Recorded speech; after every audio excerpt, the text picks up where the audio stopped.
La spéléologie, c'est dans notre nature d'explorer. Présente. Sud Radio, la France à découvrir. Christophe Gicquel. Ah, chers amis, IS et IES de Sud Radio, bien sûr, exactement comme les astronautes qui les premiers ont posé le pas sur la Lune, les spéléologues sont les derniers explorateurs contemporains. Si leurs aires de découverte sont bien sous la ligne d'horizon, leur activité est à la fois sportive, scientifique, culturelle, humaine et même d'utilité publique quand il s'agit de porter secours. Alors oui, avant tout, on randonne, on escalade, on nage, on rampe, on descend, on remonte, on s'accroche, on doit trouver des solutions de progression, on utilise des cordes, des lampes, des boussoles, des bouteilles et des palmes aussi, et ses muscles et son cerveau. Et tout ça pourquoi ? Pour découvrir quoi, me direz-vous ? Eh bien, à chaque fois, d'abord, c'est un voyage. Celui qui mène au centre de la Terre, c'est un émerveillement pour les yeux. Le monde souterrain est avant tout un monde préservé, fascinant, une bibliothèque naturelle sur notre passé géologique. Et chaque année, vous êtes plus de 6 millions à visiter une grotte, un avenne ou une cavité touristique en France, premier pays européen dans ce domaine. Notre sous-sol regorge de paysages et de curiosités géologiques stupéfiantes, éblouissantes, qui ont peu d'équivalent en surface. Le contact avec cette nature provoque des émotions inédites et puissante, et en plus, après un temps de progression et d'effort, face à soi-même, on vit dans un moment de sérénité apaisée et sans téléphone portable. Oui, car la spéléo pousse l'exploration au-delà de la simple pratique sportive. En s'appropriant du temps et de l'espace pour soi, sous terre, coupé du stress, de la surface, on explore soi-même ses propres limites. Non, vraiment, la spéléologie et les spéléologues sont des êtres à part qui viennent partager leur passion et leur univers dans cette émission. Sud Radio, la France à découvrir. Christophe Gicquel. David Bianzani est avec nous, président de la Fédération française de spéléologie. Bonjour David. Bonjour Christophe. Anna Serron, sa vice-présidente adjointe de la Fédération française, est avec nous aussi. Bonjour. Bonjour Christophe. Et Émilie Reboul, qui a choisi, elle, de rester en province, tranquillement, chez elle, dans son pays où il fait beau, il fait chaud. Elle est membre de la commission Canyon de la Fédération française de spéléologie. Bonjour Émilie. Oui, bonjour. Vous êtes où Émilie ? À Toulouse. Ah bah Toulouse, c'est la ville de naissance de Sud Radio, vous le savez ça. Eh oui, c'est ça. On commence avec vous, David Bianzani. Présentez-nous les 384 clubs ou associations en France de spéléo, de canyonisme, car on dit canyonisme et pas canyoning, plongée souterraine, 7500 licenciés, 75 comités, combien de sites et combien de kilomètres de réseau souterrain en France ? Alors les sites ils sont nombreux, hein. Si on prend toutes les régions calcaires où on retrouve fortement les clubs impliqués et qui pratiquent cette activité. Il faut dire aussi qu'il y a des clubs qui sont sur des zones non karstiques, qui pratiquent aussi et qui viennent se déplacer. Alors on va expliquer à nos auditeurs ce que c'est que le karstique. Mais tout à fait. Qui viennent sur ces territoires-là. On va dire qu'on a plus de 300 000 km de réseau souterrain connu qui a été cartographié. 300 000 cartographié, plus de 25 000 grottes à ce jour, mais on estime qu'il y en a encore le double qui n'ont pas été reconnus dans notre base de données Carsto, qui permet de recenser et de s'organiser, classifier tous ces grottes, on va dire cavités, naturelles, artificielles, mines, exactement, qui existent et qui composent le monde souterrain sous terre en France. Et la diversité de ce monde est absolument stupéfiante. Il y a des lacs, des grottes, ornées ou pas. Est-ce qu'on est à l'abri de découvrir une grotte Chauvet un jour encore ? Ah non, on est à l'abri de rien en fait. On estime à peu près la connaissance entre 15 et 20% du monde souterrain actuellement. Donc c'est sans fin. Et c'est sans fin. C'est sans fin. D'accord. Et les 7500 licenciés, eux, ils continuent à explorer, à cartographier et à rendre compte à la Fédé de ce qu'ils trouvent. Alors exactement, l'approche de la cavité, elle est multiple. La pratique de l'activité, qu'elle soit en spéléologie, canyon ou en plongée souterraine, elle peut être au départ une simple découverte de l'activité et comprendre un peu comment est faite une grotte par la simple découverte soi-même du milieu souterrain. Et après, certains qui sont un peu plus expérimentés cherchent à aller plus loin et à la connaître plus amplement et à chercher des détails de continuation possible ou cherchent en surface de nouvelles grottes cachées derrière des éboulis et qui permettent de découvrir de nouvelles cavités. Et c'est génial, et c'est tout le temps éblouissant et fantastique cet univers. Ouais. Anna Serron, présidente adjointe de la Fédération française de spéléologie, qu'est-ce qui vous a amené, vous, la première fois, souvenez-vous, à vouloir explorer, parce que les gens se disent quand même c'est un sport, d'accord, mais il y a quand même une contrainte, c'est d'aller sous terre. Vous, ça vous a jamais effrayé ou inquiété ? Alors non, moi ça m'a jamais effrayé, déjà parce que j'ai des parents qui depuis toute petite m'ont emmené dans des grottes commerciales. Donc il y avait déjà un univers. Voilà, il y avait un univers et un ami très très proche de mon papa était explorateur dans les années 50 de la région où je réside actuellement, dans le Gard. Il a participé à finalement beaucoup d'explorations et de topos qui ont été un peu oubliés, puisque on n'était peut-être pas structuré encore. C'est un monsieur qui venait de Suisse, pas encore structuré comme on l'est aujourd'hui, mais c'était un naturaliste et un passionné du milieu naturel de manière générale. Et donc pour l'archéologie, Et c'est lui qui vous a initié. Alors il m'a initié et puis je me suis tout donné le goût et l'envie et la curiosité de, à un moment donné, me mettre sur corde pour aller plus loin. C'est quel gouffre que vous avez fait en premier? Quelle avenne? Alors moi, c'est pas un gouffre que j'ai fait en premier. Disons que la première grotte pour moi significative, c'est un tout petit avenne qui se trouve dans les gorges du Rimourin en Ardèche et qui s'appelle la grotte du Serpent. Ah, je note. Voilà. Dans laquelle il n'y a pas de serpent, bien sûr. Non, mais dans laquelle, pour rentrer, il faut ramper dans un boyau qui fait peut-être 6 à 8 mètres de longueur. Ça va encore. Et qui est très, très peu large. Et je me souviens que j'étais avec ma petite sœur, elle était devant moi et je me disais, si elle passe, je passe. Et tout le monde est passé. Et tout le monde est passé sans Et vous problème, avez tout de suite accroché avec la discipline? J'aime le milieu, donc oui, Ouais. j'ai accroché. J'ai grandi à côté de Fontainebleau, donc je faisais déjà pas mal de bloc, ce qu'on appelle du bloc, de l'escalade dans la région où je me trouve. Mais la plupart des grimpeurs avec lesquels je sortais avaient, étaient un petit peu précieux. D'accord. Donc ils n'avaient pas forcément envie d'être sales, d'aller sous terre. Sous terre, on est sale très vite. Hein. Voilà, c'est aussi le plaisir qu'on peut avoir, c'est les mains dans la terre. Ouais. Et David, votre premier souvenir à vous? Premier souvenir. Qu'est-ce qui vous a amené? Parce que vous êtes pompier, vous, de profession? Oui, pompier professionnel, tout à fait. Oh.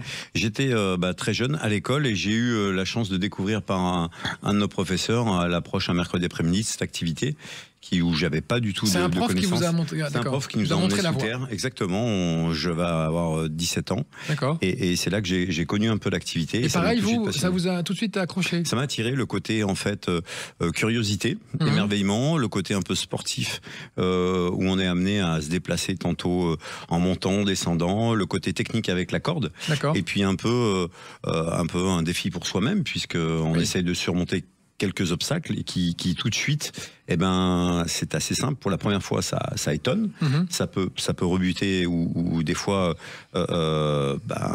empêcher des gens d'y aller. Ce qu'on peut comprendre au niveau psychologique, mais c'est un petit dépassement. Et après, j'ai eu l'émerveillement de la cavité en elle-même, sur sa forme, son concrétionnement, et ça m'a intéressé. Non, mais c'est génial cette activité qui est non seulement sportive, mais aussi c'est une activité sur soi. Je trouve que c'est une exploration de la grotte et une exploration de soi. Tout à fait. De ses craintes. Et qui se fait collectivement, puisqu'on n'est jamais seul en vélo. On est toujours accompagné en groupe, et c'est ce qui est intéressant, c'est ce partage. Oui, il y a un partage, esprit de groupe, un peu comme chez les pompiers d'ailleurs, comme les militaires. Voilà, il y a un esprit de corps qui soude, et on n'est jamais seul. Et en plus, avantage, on décroche de son portable. Ah, c'est ça, on est coupé du monde extérieur. Pendant 3-4 jours ou 2-3 jours, le temps que ça dure. Tout à fait. Alors, on peut l'amener encore pour prendre quelques clichés, quelques photos. Ah oui, mais on l'utiliser comme support appareil. Mais on n'a plus d'appel. Pour des relevés données. Non, il n'y a plus d'appel. On se coupe du monde extérieur. Ça, c'est bien. Émilie Reboul, membre de la commission Canyon de la Fédération française de la spéléologie. Alors, vous, votre domaine d'action, c'est plutôt en surface. Oui, effectivement. Moi, je fais partie de la commission Canyon de la Fédération de spéléologie. Donc, la commission Canyon s'occupe de tout ce qui a trait au canyonisme. Alors, définissez-nous le canyonisme, parce que maintenant, on dit plus le canyoning, j'ai appris ça, mais on dit le canyonisme, et les gens qui pratiquent sont des canyonneurs et des canyonneuses. Exactement. Du coup, le canyonisme est une activité un petit peu plus récente que la spéléologie. Dans les années 80, les premiers canyons sont topographiés, et c'est vraiment dans les années 90 que c'est une activité qui prend son essor. Et la Fédération française de spéléologie est la première à créer une structure de formation pour le canyonisme qui s'appelle l'École française de canyon en 1985 par Éric de Valicourt, et du coup très tôt, donc à partir de ces années 80, la Fédé spéléologie se perfectionne dans ce domaine de canyonisme au travers de cette école et de son cursus de formation et de toute la recherche autour. Et ça consiste en quoi, Émilie, le canyonisme ? Le canyonisme, du coup, ça consiste, contrairement à la spéléologie, ça ne se passe pas sous terre, ça se passe dans des rivières. C'est une activité qui regroupe un petit peu des techniques de la spéléo, de la randonnée, de l'alpinisme et des sports. Escalade aussi, sauf qu'on descend les rivières, on les remonte pas, et des sports d'eau vive. Et ça consiste à descendre une rivière. Donc c'est assez large comme description, vous allez me dire. Mais des oui, c'est assez large comme description, non? C'est ça, c'est ça. Et d'ailleurs, il faut combattre une idée en brèche tout de suite. Il n'y a pas besoin de bateau. Les gens croient toujours, ils confondent rafting et canyoning. En fait, ça n'a rien à voir. Oui, c'est ça. C'est une activité différente. En canyonisme, on descend à pied dans les rivières, en fait. C'est ça. On recherche des cours d'eau qui sont encaissés et donc qui sont pas forcément accessibles depuis la berge. Donc il y a l'entrée dans un parcours, la sortie dans un parcours, et au milieu, dans cette gorge qui est la plupart du temps plutôt encaissée, plus ou moins encaissée, ça dépend des parcours.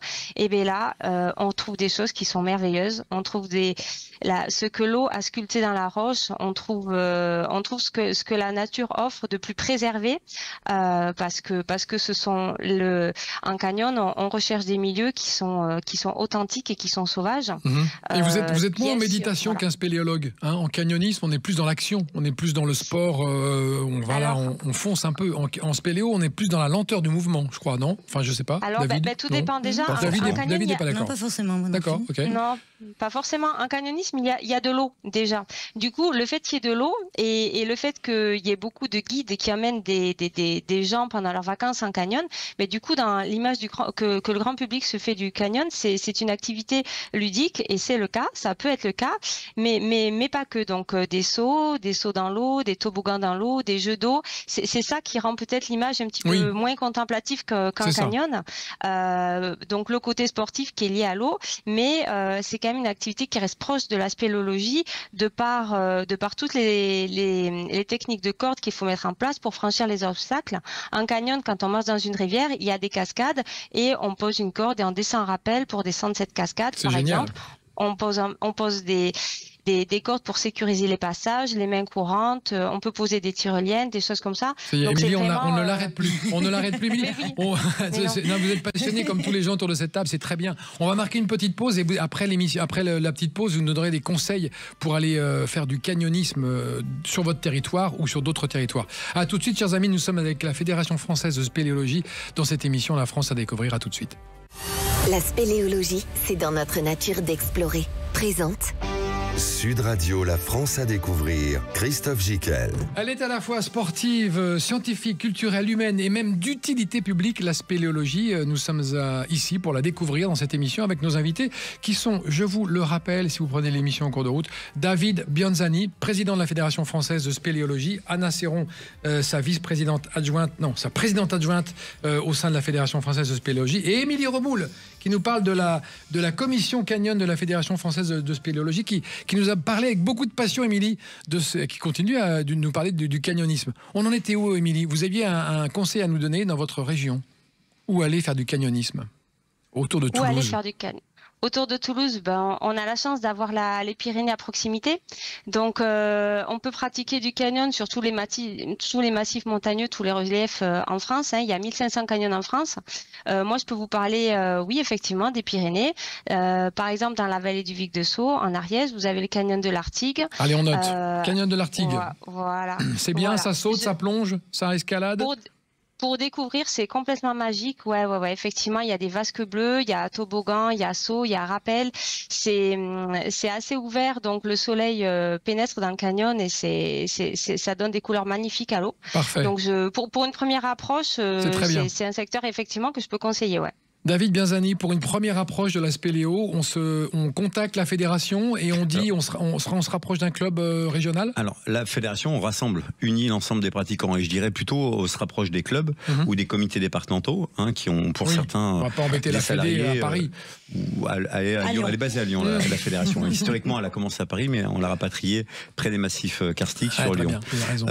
Vous avez, moi je dis prioritairement les clubs et éventuellement les comités départementaux, pour certains qui sont organisés, qui ont des salariés justement qui répondent au développement de chaque territoire. Et je vous invite plutôt à venir au mois d'octobre, 4 et 5 octobre, aux Journées nationales de la spéléologie du canyon, où là, gracieusement, vous allez être accueillis par des organisateurs et qui vont vous présenter sur des cavités dites d'initiation à la découverte de cette pratique gratuitement en plus. On vous entend parler de massif karstique. Qu'est-ce que le massif karstique? C'est là où principalement sont les boyaux, les grottes, les avennes? Exactement, c'est la nature du sol, la formation de la roche qui est karstique, qui permet justement d'être perméable au contact de l'eau chargée en dioxyde de carbone et qui va ensuite sculpter, façonner le monde souterrain qu'il existe actuellement. D'accord. Est-ce que vous pouvez nous raconter comment ça se passe? Comment ça se déroule en fait? Ça se prépare déjà? Il faut préparer son matériel, il faut repérer. Alors exactement, déjà ça s'organise en équipe, en groupe. Il faut être rassuré, s'assurer qu'on a trouvé une cavité adaptée à nos compétences, capacités, encadrée avec des personnes de club, et ensuite on s'équipe en conséquence et on se fixe un objectif en fonction de son niveau. D'accord. Donc on a la particularité d'avoir des formations où on n'a pas de diplôme de pratique, c'est-à-dire que vous n'avez pas un niveau qui vous donne compétence A. On est plutôt à une approche comme les sports d'alpinisme et de montagne, plutôt à ce que les gens se forment et ensuite encadrés. Par contre, nos brevetés, eux, sont formés avec des niveaux de compétences qui sont recyclés tous les 5 ans. Et à ce moment-là, quand vous êtes encadré, vous fixez un objectif, vous êtes équipé en conséquence, et ensuite une sortie faite en fonction du niveau des gens se passe très bien, quoi. Oui, c'est génial. Il faut rappeler que on a un baudrier, une combinaison, un casque. Il y a du matériel qui vous prévoit déjà pour vous protéger mécaniquement et du froid à l'extérieur, puis ensuite vous avez en fonction des obstacles que vous allez rencontrer, des protections des vents pour les genoux, des chaussures adaptées pour pas glisser, un baudrier dès que vous allez vous retrouver en hauteur pour passer des passages en hauteur ou descendre verticalement sur une corde et puis ensuite la remonter avec des agrès spécifiques. Et bien sûr, le principal qu'on prend avec nous, c'est l'éclairage qu'on prend en redondance, puisque l'éclairage est maintenant électrique à la LED et s'il tombe en panne, on a un deuxième, un troisième, un quatrième. En général, comme on est en équipe, il y en a 2, ça suffit. Et on prend toujours du matériel, ce qu'on appelle de premier secours point chaud, pour s'isoler au cas où. Et c'est du LED, C'est du LED majoritairement, oui. Ça a transformé un peu la vision du spéléo. Complètement. Parce que là, on voit des trucs, ça éclaire vachement bien. Alors maintenant, la puissance des éclairages et l'autonomie ont permis des choses fantastiques, et notamment en plongée souterraine, et ont permis de redécouvrir, revisiter des gouffres et trouver des suites que nos prédécesseurs n'avaient pas trouvées en fait. Parce que vous faites partie de la famille des spéléonautes. C'est ça. Ce sont les gens qui, en plus d'aller sous terre, trouvent encore plus drôle de plonger sous l'eau. Exactement. On allie deux activités et quelquefois un peu de canyon parce qu'on se retrouve sur des réseaux post-siphon parce qu'une rivière se creuse. On peut la remonter ou la descendre et quelquefois on tombe sur des zones post-siphon et puis là on se retrouve comme un cannonneur ou un spéléo revenu à nos simples essentiels et soumis à la gravité. Et là sous l'eau c'est la même chose. On se retrouve dans ce qu'on appelle un siphon, une galerie complètement noyée. Et là ce que j'aime c'est plutôt la spéléologie un petit peu de feignant, puisqu'on est en apesanteur dans l'eau et on est moins soumis aux contraintes qu'à celle d'Archimède. C'est plus, on va dire, facile. Mais avec un certain engagement, puisqu'il faut une compétence technique, physique et psychologique quand on mène ce genre de pratique. Anna Serron, vice-président de la Fédération française de spéléologie, vous êtes d'accord pour dire que vous êtes aussi des sentinelles du milieu naturel? D'abord, vous êtes des amoureux de la nature et des protecteurs, et que vous ne touchez à rien et que vous laissez aucune trace derrière vous? Dans la mesure du possible. Dans la mesure du possible, effectivement, on essaie de limiter au maximum l'impact que notre pratique va avoir sur le milieu. On va éventuellement aussi faire des dépollutions de sites, puisque pendant un certain nombre d'années par le passé, les avennes, donc les trous, parce que la différence entre la grotte et la veine, c'est l'entrée par laquelle se fait... La grotte, c'est horizontal et la veine, c'est vertical. C'est vertical, ça, en gros. Tout à fait, c'est ça, exactement. Avec, en occitan, c'est un gouffre, un trou. Et donc, pendant longtemps, puisque ces trous n'étaient pas explorés, ils servaient de déchetterie. Donc il a fallu comme la grotte de la Salamandre qui se trouve tout à fait dans le Gard. Dans le Gard que j'ai visité une fois, absolument. Oui. Et ça fait partie d'ailleurs des grottes touristiques qui servent la cause de la spéléologie, puisque c'est une première approche, la grotte touristique. Exactement. On peut le dire comme ça. D'autant que pour le coup, la grotte de la Salamandre est une grotte qui au départ a été après avoir été découverte, a été ensuite achetée par, au départ, un spéléologue professionnel et un spéléologue amateur qui l'ont aménagé justement en prenant en considération tout l'impact que cet aménagement pouvait avoir sur le milieu. Aujourd'hui, c'est une grotte qui, si demain le site devait être évacué, a prévu des installations temporaires en bois, etc. pour l'accès du public et tout. Mais qui peuvent être démontables. Absolument, oui, en plus, qui n'a pas d'impact. Mais dans la salamandre, on pénètre par un escalier, enfin un corridor qui amène les gens, le public en dessous, ou alors on peut arriver suspendu par le haut. Exactement. Les deux sont possibles. Tout à fait. Aujourd'hui, pour l'accès au grand public, il y a eu une création grotte qui a été faite, donc un accès horizontal qui a été creusé exprès. Mais au départ, cette avenne est une entrée naturelle avec un puits de 50 mètres qui était descendu et remonté au départ à l'échelle de corde. David Bianzani, on peut dire que vous continuez, enfin les spéléologues continuent à être des explorateurs et qui rendent compte de leur découverte et qu'on pourrait trouver une grotte rupestre, Chauveille, avec 10 000 mammouths peints. Exactement. Comme je vous l'ai dit tout à l'heure, c'est on un connaît peu le entre Graal 15 et pour le 20%. spéléologue, ça, non? Alors oui, dès que vous trouvez une grotte un peu ornée et qui sort du contexte habituel où il y a nos ancêtres qui ont vécu, oui, c'est un petit peu un Graal pour le côté où la recherche ou la trouvaille archéologique. Parce qu'il y a les peintures, il y a les gravures, il y a tout ce qui a pu être fait dans une grotte. Et quand ça remonte à des milliers d'années, oui, c'est historique. Et ça, c'est un peu aussi la découverte. Et ce que recherche le spéléologue, c'est l'endroit qui n'a jamais été découvert auparavant. Mais ça peut être aussi un lac. Pas forcément, ou la continuité d'une cavité qui est connue et qui est en général connectée avec un massif où on recherche des affluents ou une rivière souterraine, où ne serait-ce qu'actuellement, on sait que le premier moins 1000 qui a été fait, c'est au Gouffre Berger. On sait que l'eau qui a été colorée ressort aux cuves de Sassenage, qui est à peu près à quelques kilomètres, une dizaine de kilomètres plus bas, et on sait que les deux cavités, il manque 700 mètres à vol d'oiseau pour les jonctionner. Alors c'est par une partie siphonnante. Le premier plongeur qui fera cette jonction-là physique et qui démontrera cette connexion humaine, et ben là aussi ça sera un petit peu grave. Un héros. Non, une satisfaction personnelle parce qu'on est dans la continuité de l'exploration, et après ça apportera la preuve que du passage, et oui, mais c'est un Graal personnel en fait, parce qu'on ramène rien de plus. On ne cherche pas la recordine dans notre pratique. C'est vrai. Quel est le record de profondeur? La plus grande profondeur qui a été faite en France, on est autour à plus de 1700 mètres. 1700 mètres en descendant comme ça, sèche, oui. C'est l'eau sèche, oui. Oui, c'est ça, c'est au Jean Bernard. D'accord. Sur le massif de Samoins, du côté de la Haute-Savoie. Ça, c'est le 4e plus grande profondeur du monde. Au monde, c'est l'Accasie. Oui. Et lui, il fait 2200 mètres. Et là, il faut descendre en combien de temps? C'est plus ou moins long, puisqu'il y a beaucoup de développement, de passage d'obstacles, descente sur corde, il faut un bon moment. Et puis le temps, si vous mettez en place vos cordes au fur et à mesure de la progression de la descente, ça prend beaucoup de temps. En général, ce que font les spéléologues, c'est qu'ils mettent en place des bivouacs pour s'arrêter, dormir et avoir une routine d'enchaînement, 12 heures d'effort de déplacement et 12 heures de repos. Est-il vrai qu'on descend plus vite aujourd'hui qu'il y a 50 ans? Parce que le matériel permet...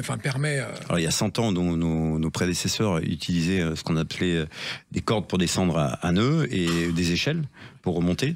Et maintenant, avec la technique alpine reprise sur les méthodes de montagne, c'est beaucoup plus efficace. Donnez-nous un exemple, on peut en 15 jours, on va dire le Berger, qui était un des premiers moyens qui a été découvert, il mettait quelques jours pour descendre, tout au fond. Et maintenant, une fois que c'est équipé, en 4h30, on a on est passé de 10 jours à 4h30. Oui. Pas mal, quand même. Oui. On va continuer à parler de cette émission ensemble et de la spéléologie et du canyonisme. On marque une petite pause, chers amis. À tout de suite. La spéléologie, c'est dans notre nature d'explorer. Présente Sud Radio, la France à découvrir, Christophe Gickel. Avec David Bianzani, président de la Fédération française de spéléologie, Anna Serron, présidente adjointe de la Fédération française de spéléologie, et Émilie Reboul, membre de la commission Canyon de la Fédération française de spéléologie. On parle aujourd'hui d'exploration sous terre, mais pas forcément. On parle aussi d'écologie, on parle de méditation, on parle d'exploration. Et avec vous, Émilie, vous allez nous dire, dans le canyonisme, quelles sont les contraintes? Est-ce qu'il y a des choses, il faut prévoir quoi? Est-ce qu'il faut être plutôt jeune, souple, dynamique, sportif pour la pratique du canyonisme? Il y a de tout. Oui, c'est ça. C'est ouvert à tout le monde, faut bien préciser. Oui, oui, bien sûr. Bien sûr, on adapte le niveau de la sortie au niveau des participants. Donc, c'est pour ça que toutes les personnes qui le souhaitent peuvent se rapprocher d'un club et se verront proposer une sortie adaptée à leurs conditions. Ça, il n'y a pas de souci. On fait même des sorties pour des personnes avec des déficits moteurs ou sensoriels. À la Fédé, voilà, on fait ça aussi, effectivement, ouais. Et Donc, vous allez participer voilà. à la journée nationale de la spéléologie le 4 et 5 octobre. Il faut qu'on l'annonce cette journée parce qu'il faut absolument que les gens aillent vous voir, vous rencontrer, parce qu'ils ont parfois la crainte de la claustrophobie, hein, d'avoir peur sous terre. Et en fait, c'est un problème qu'on résout assez facilement. Tout à fait. Oui, mais en fait, les journées nationales de la spéléologie et du canyon, c'est un petit peu les portes ouvertes de nos activités. Donc, c'est ces 2 jours où on invite toutes les personnes qui souhaitent découvrir nos activités à venir. Elles seront encadrées, en sécurité, avec du matériel, par des personnes qui sont formées. Et c'est l'occasion de venir découvrir ces milieux. Oui, il faut pas hésiter à venir taper à la porte du club à côté de chez vous, dont la liste est sur le site de la fédération. Bien sûr. Encore une adresse, Émilie, où on peut aller faire du canyonisme ce week-end, le week-end prochain, pas forcément autour de Toulouse, mais un bel endroit à découvrir en famille, par exemple. Vous pouvez aller dans le Vercors, faire le canyon du Vercors. De toute façon, il y a tout dans le Vercors. Vercors. David, à chaque fois que je lui demande un truc, c'est dans le Vercors. Ah, j'aurais pas dû dire le Vercors. Alors, si vous avez trop chaud, vous pouvez aller en Corse aussi. Il y a en très, Corse, très beaux oui. canyons. Ça, c'est la terre du canyoning en Corse. Ouais, c'est chouette. En Corse, le soleil, les vasques bleues, les massifs sont très, très granitiques. Donc, ça donne des très, très jolies formes. Après, il faut pas croire que ce sont seulement les massifs montagneux où il y a des pratiquants, en fait. Hein. Il y a des très gros clubs de canyon, de spéléo qui proposent du canyon, même éloignés des massifs, c'est-à-dire même sur Rennes, sur Serre-Termelin, même en région parisienne, il y a un gros club de spéléo qui propose du canyon et de la spéléo. Bon, et après, bien sûr, près des massifs montagneux. Donc, par exemple, si vous allez dans le Vercors, dans le petit canyon du Versou, il y a 20 minutes d'approche pour se rendre sur le site. Il y a 2 heures de descente, 1h30 à 2 heures de descente, où là vous vous rafraîchissez bien. Descente en rappel, saut vasque, etc. Et puis 15 minutes de marche, on est revenu à la voiture. Je veux dire, ça c'est accessible. Physiquement, c'est très accessible. C'est assez facile. Et moi, si je peux compléter, si vous avez un peu plus de moyens et que vous avez la possibilité d'aller un peu plus loin, la Réunion également fait partie des endroits où nous avons de magnifiques canyons. Il y a de beaux spots, tout à fait. Et comme on a de l'humour dans le milieu de la spéléologie, expliquez-nous, Anna Serron, le point G dans le Gard, c'est quoi? Ah bah non, mais ça fallait s'y attendre, bien sûr. Le point G, c'est... Je suis curieux, je connais pas. Ah bon? Bah David, écoute, je connais pas, je sais pas que ça se trouve. C'est dans le Gard, David. C'est une cavité qui a été découverte par le club d'Alès assez récemment, un club de préhistoire de spéléologie d'Alès, qui a été nommé comme ça parce que lorsque vous faites la géolocalisation du lieu, donc de la veine, de l'entrée de la veine, vous tombez sur la lettre G du nom du lieu. Bah, voilà, effectivement, tout simplement. David, qu'est-ce qu'on peut je pense au Gard. Voilà, non, mais dans le Gard, on a beaucoup d'humour. Mais au-delà de ça, cette petite cavité est absolument magnifique. Donc, on parlait de recommandations canyon. Ça peut en faire partie. Tout en étant, malgré tout, en petit groupe si possible, parce qu'il y a des concrétions qui sont fragiles. C'est un milieu qu'il faut préserver. Et en particulier, sur toutes les découvertes qu'on fait maintenant récemment pour les grottes martyrs passées, on pourra plus faire grand-chose. Mais pour toutes celles qu'on ouvre aujourd'hui, soyons vigilants et respectueux. Au sein de la fédération, il y a une dimension d'utilité publique avec le secours. Oui. Est-ce que vous pouvez nous raconter un secours qui a été fait dernièrement? Alors tout récemment, il y a moins d'un mois, il y a sur la Dent de Crawl, la Dent de Crawl, c'est un massif qui... Dans le Vercors? Dans le Vercors. Non, c'est en face du Vercors. C'est plutôt le massif de Chartreuse. On retrouve justement la Dent de Crawl. Et on a un fédéré qui s'est retrouvé à un moment coincé dans une galerie et par un petit éboulement qui est venu le coincer dans la galerie. Qui l'avait provoqué lui-même, non? Au passage, c'est du gravier en mettant en place exactement une balise, le gravier l'a coincé. Et donc ça veut dire qu'il avait du gravier jusqu'à la... C'est ça, il était coincé dans la galerie au-dessus avait repris de la hauteur du volume, il avait coincé sur la partie haute du plafond. Et là, ses collègues ont pu alerter comme ils étaient à proximité de la surface. Et ensuite, les secours accompagnés des services d'autorité, à savoir les gendarmes, le PGHM, donc il y a le PGHM les qui participent. Ils ont des équipes constituées pour faire de la spéléologie, les pompiers aussi, ainsi que la 3SI, le SSF local 38, sont venus porter main forte et ensuite le dégager. Comment on l'a dégagé? Ils ont fait en sorte d'enlever au fur et à mesure l'ensemble de tout. En fait. Exactement, ils ont déblayé au fur et à mesure. Il n'était pas blessé. En prenant des précautions au cas où il était blessé, et puis il s'avérait qu'il avait des blessures très très légères. Donc il n'était pas en forme physique pour sortir complètement par ses propres capacités. Et on a mis au point depuis des années des techniques pour l'immobiliser dans un brancard et ensuite faire en sorte qu'il puisse facilement, soit le porter, soit le déplacer sur les parties verticales, obliques, avec tout un système de cordes et qui rapidement, grâce à la chaîne de solidarité des bénévoles qui permet de le ramener vers la sortie. Et comment on communique avec la sortie quand on est sous terre très très loin? Le Spéléo Secours français, qui est une commission de la Fédération française de spéléologie, a mis au point ses propres techniques, aguerries par les centaines et centaines de secours qu'ils ont pu faire autour des plus de 50 ans d'existence, où ils ont mis au point leur technique, leur matériel pour communiquer sous terre. Soit en filaire, soit en système de communication qui s'appelle le Nicolas, maintenant le Pamprenelle, qui passe à travers le sol. Et donc ça veut dire que toujours on a un lien avec l'extérieur? On arrive à avoir un lien par une communication avec l'extérieur. Quoi qu'il arrive. D'accord, donc ça c'est plutôt rassurant. Oui. Le fil d'Ariane, c'est quoi? Alors le fil d'Ariane, c'est spécifiquement l'outil qui est utilisé pour le plongeur souterrain pour retrouver la sortie. Exactement. Un point d'entrée où on le met hors de l'eau, et puis au fur et à mesure de la vous déroulez un fil en fait? Exactement. Parce que vous allez vous enquiller au fur et à mesure qu'on s'enfonce dans la galerie qui est plus ou moins grande et des fois labyrinthique, parce qu'il y a des galeries qui partent à droite, à gauche, et on trace notre chemin. Puisque très souvent, la majorité du temps, la visibilité est assez bonne au retour, et bien des fois, elle peut être en fait dégradée, soulevée par le mouvement des palmes, ou bien par les bulles qui vont décrocher du plafond un peu des sédiments, et puis obscurcir, voire complètement rendre opaque le retour. Donc si on n'est pas ce fil-là pour nous ramener à la surface, ça serait plus compliqué. Anna Serron, quand on est parti comme ça faire une exploration dans un univers souterrain, comment on revient? Est-ce qu'on est content, fatigué, apaisé, épuisé? Dans quel état on est? Je pense que ça dépend beaucoup de l'exploration que vous venez de faire. Oui, c'est sûr. Imaginons qu'on fait une exploration quand même. Et du temps que vous avez passé sous terre. On est heureux.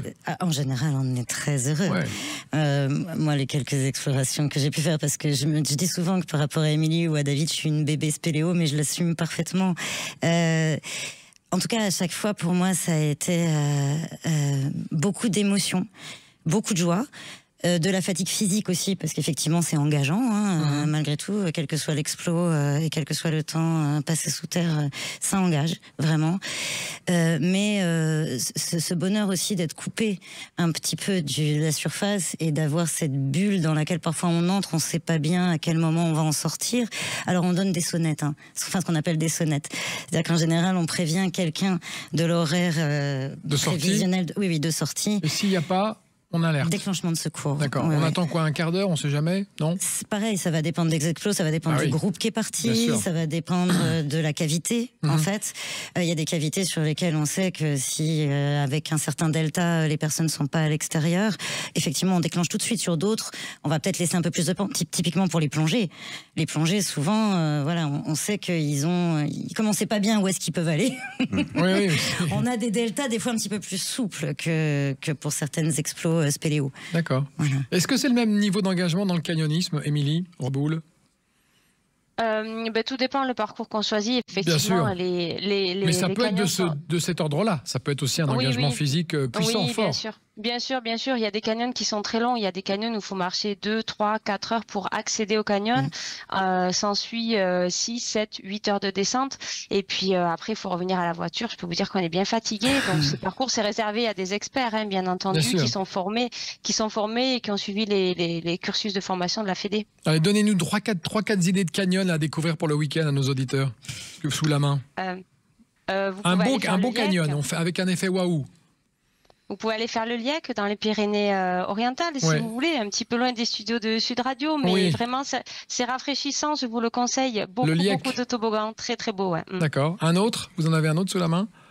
Vous avez Chassezac en Ardèche qui est chouette aussi. Chassenac Oui, Chassezac. Chassezac en Ardèche. En Très bien. Ardèche qui est chouette. Et donc pareil, on se rapproche d'un club ou local et on s'assure que le moniteur a ses brevets et tout ça. Hein. Sur le site, en fait, vous n'avez pas à vous assurer de grand-chose. Hein. Si vous vous rapprochez d'un club, si vous allez sur le site de la Fédé, vous voyez quels sont les clubs sur une carte interactive de la France.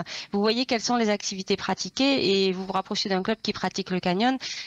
Toutes les personnes d'un club qui pratique le canyon qui vont vous emmener dans une activité sont formées et vous serez assurés. Et puis on vous prêtera ou on vous louera du matériel spécifique parce que c'est du matériel, vraiment pour la sécurité des personnes que tout le monde n'a pas chez soi et les clubs ont ça en fait. Absolument. C'est ce qu'on dit toujours dans nos émissions. Il faut toujours se rapprocher des gens qui savent et des locaux. Les locaux et qui savent et qui maîtrisent la technique. Merci Émilie en tout cas d'avoir participé à cette émission. On vous laisse repartir dans vos canyons magnifiques et on se rapprochera de la fédération pour avoir toutes les informations sur le canyonisme.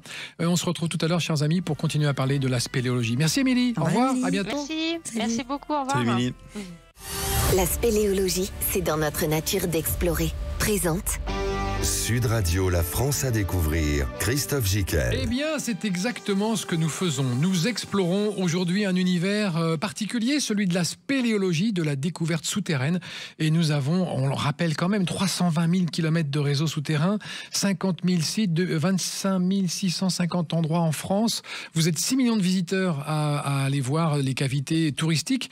Et avec vous, David Bianzani, président de la Fédération française de spéléologie, et Anna Serron, sa présidente adjointe. Nous allons parler de formation et d'éducation. Oui. Parce que les jeunes, il faut qu'ils se tournent vers la spéléologie.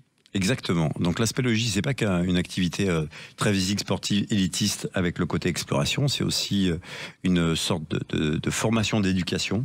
À un premier lieu, à quelque chose de novateur, à de l'activité physique, à de l'activité technique, et puis après tout à ce la qui notion est... de groupe. Exactement, et d'entraide. de groupe, du collectif, exactement. Et puis avoir un esprit un peu surmonter un peu quelques obstacles et apprendre un peu à gérer sur soi nos émotions et nos capacités à faire des choses. Et puis derrière, surtout, à la formation, à la sensibilisation à l'environnement. Bien sûr. C'est jeune. Et donc on a pour ça nombreuses 28 écoles départementales de spéléologie et de canyon au sein de certaines régions ou clubs qui s'organisent et qui forment ces jeunes.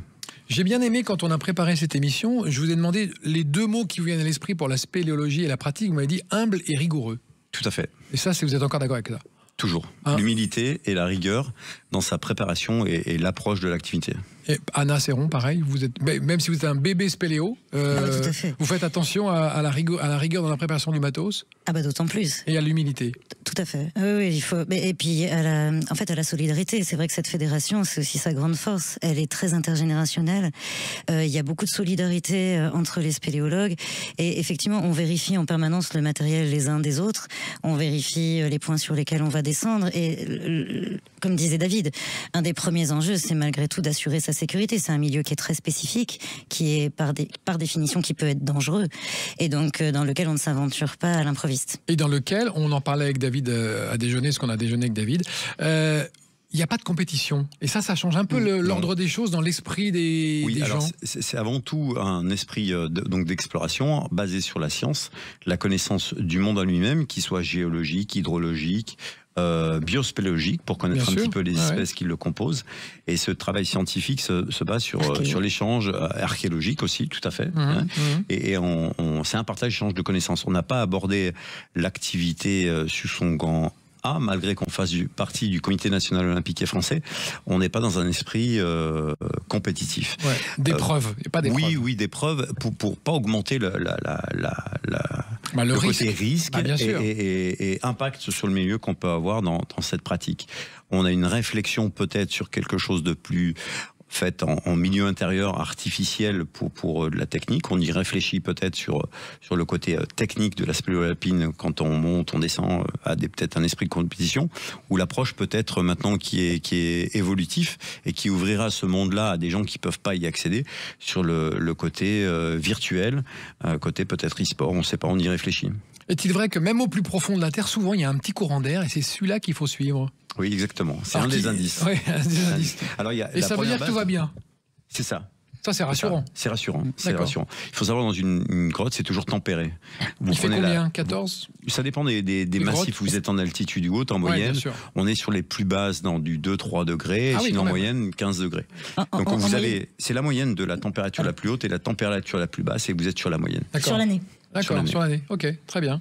Est-ce qu'il y a un moment où il faut se méfier de l'air qu'on respire ou pas du tout? Alors, Ça- en général, il faut toujours, on est toujours méfiant, puisque on constate que maintenant on a des cavités bien spécifiques sur des endroits où on a des taux de gaz carbonique qui sont plus élevés. Alors, est-ce qu'il y a un lien de causalité directement sur l'effet changement climatique? On ne veut pas répondre assez rapidement, puisqu'on s'est aperçu qu'il y avait aussi un impact. Le pastoralisme ou l'exploitation qu'on peut avoir sur une En forêt surface. peut avoir un impact Oui. sur le taux de Parce que CO2 ça dans les ça cavités. transpire sur la... Ben, ça transpire, et c'est aussi, si vous faites ce qu'on faisait à l'époque des charbonnières, ben, vous pouvez avoir moins de CO2 en fait. D'accord. Donc nos scientifiques sont assez prudents, hein. C'est pour ça qu'il faut une échelle d'études et de mesures sur beaucoup plus long terme. Mais vous, Donc, vous partez avec un appareil qui Alors, mesure? on a un appareil, et puis chaque spéléo a appris à être assujetti en termes de sentinelle au ressenti qu'il pouvait percevoir. Le fait d'avoir un petit peu du mal à respirer, avoir le souffle court rapidement, ou s'il arrive à des maux de tête, on sait que c'est pas l'atmosphère, ou essayer de brûler un briquet, Oui. il y a moins d'oxygène, on s'apercevra que la combustion de la flamme n'est pas très bonne. D'accord. Donc là, à ce moment-là, on est précautionneux, ou on a un appareil de détection. Donc c'est le CO2, ça peut être l'hydrogène sulfuré sur des matières organiques qui sont en décomposition, mais c'est plutôt rare. Ou après, c'est un polluant qui peut être arrivé, puisqu'il y a toujours un contact de ce qui se passe sur le sol avec le sous-sol. Il y a un lien, c'est perméable, c'est le karst, ça passe par les eaux de pluie, etc. Donc si vous avez une pollution en surface, elle peut se retrouver sous terre. Mais on peut pas dire que plus on descend, plus l'oxygène se raréfie. C'est pas Non, comme pas du tout. l'altitude. Non, Non. puisque l'air circule, donc, et s'il y a un courant d'air, ça renouvelle. Ah bah c'est top le courant d'air. Ça, Ah oui. quand on sent le courant d'air, on est content. Tout à fait. C'est plutôt où on se méfie, c'est derrière un siphon. Oui. Ah oui. Oui. On a une boussole? On peut. Alors, On peut? une boussole ou un appareil de mesure, où souvent on fait attention, et on apprend en appréhendant, en ayant les connaissances et la formation sur le milieu, qu'on peut appréhender, savoir s'il y a un risque ou pas. Si l'eau circule en cascade, comme il y a de l'oxygène et ça se renouvelle, Oui. il y en a moins de chances. Quand c'est de l'eau stagnante fermée et qu'on a un peu de volume, un couvert végétal important, ou ne serait-ce que des traces, beaucoup de boue, de glaise, on se méfie à respirer directement en quittant le détendeur. Oui, Anna? Oui, d'où l'importance aussi de se rapprocher des clubs qui connaissent, puisque aujourd'hui sur certains territoires, il y a des suivis, et des cavités et des expérimentations qui se font, notamment avec le Spéléo Secours, D'accord. pour mesurer les taux de CO2 et anticiper et ventiler les cavités en cas de besoin. Et les grands territoires départementaux, c'est le karst, Pour prendre en fait là où il y a Diagonale. la région, l'est du Jura, L'est je veux dire du Jura. tout ce qui est un peu Ouais, Jura, montagneux. qui redescend ensuite sur Alpes. toutes les côtes des Alpes, Ouais. et qui remonte un peu vers l'ouest. Et là, Et c'est les un Pyrénées. croissant, quoi. C'est un peu un croissant, oui. D'accord. Est-ce que vous pouvez nous raconter ce qu'on en avait parlé, ça m'avait fasciné, ça, le sauvetage de Thaïlande, qui a été un geste spéléologique de haut niveau, d'excellence? Ah bah oui, c'était un sauvetage mémorable, puisqu'il y a 12 jeunes plus leur accompagnateur qui sont allés L'équipe de visiter une foot. grotte, exactement, et ils se sont fait surprendre par la mousson avec une précipitation importante Donc qui a en monter les partie eaux. monté les eaux, et ils ont eu que leur survie à aller au plus profond dans la grotte pour se réfugier. Et ils sont restés 8 jours avant que des plongeurs étrangers, des Anglais, puissent venir à leur contact et les retrouver. Et malgré les efforts qui ont été menés par toute la collectivité, toute la population qui s'est mobilisée et les autorités pour essayer de mettre des ponts pour baisser le niveau du siphon, et ben il leur a fallu pour que les plongeurs prennent la décision à un moment donné de les faire passer, de les endormir et de les passer en plongée pour les faire ressortir. Ça, c'est incroyable. Donc, on va endormir les enfants, on va leur mettre C'est un ça. masque avec On va leur mettre des une bouteilles, bouteille. on va les mettre dans un brancard, des bouteilles, un masque facial pour qu'ils puissent respirer, les endormir avec une dose d'anesthésiant pas trop forte pour qu'ils s'arrêtent de respirer, mais juste ce qu'il faut. Pour pas qu'ils paniquent s'ils se réveillent. Exactement. Oh, Et le au fur et à mesure, sur les 5 km de raison, ils avaient à peu près 1000 mètres de siphon entrecoupés avec des zones non noyées, et ils sont arrivés à sauver les 12 enfants et l'accompagnateur. D'accord. Et vous avez eu affaire personnellement à des opérations de sauvetage, de secourisme? On a eu à faire des affaires de sauvetage sur des collègues spéléo, des collègues plongeurs. C'est quoi? C'est des malaises, des fractures? En fait, sous terre, il peut tout vous arriver. Ouais. En fait, tout peut arriver. L'incident, l'accident. Alors moi, je parle plutôt de risque, en fait. Oui, de risque. Le danger, c'est plutôt quelque chose qu'on va sciemment à un moment se mettre et pas prendre conscience des choses ou alors à dépasser ses limites et faire n'importe quoi. En général, c'est plutôt du risque et que l'accident zéro n'existe pas. Et c'est la faute à pas de chance. À un moment donné, il y a un truc qui se passe. Oui, bien sûr. On est sur un milieu engagé, hein, comme vous pouvez être en montagne, comme vous pouvez être à un moment donné quand vous traversez la route, vous regardez votre portable et vous regardez pas et que le passager est au rouge, c'est pareil. Ça.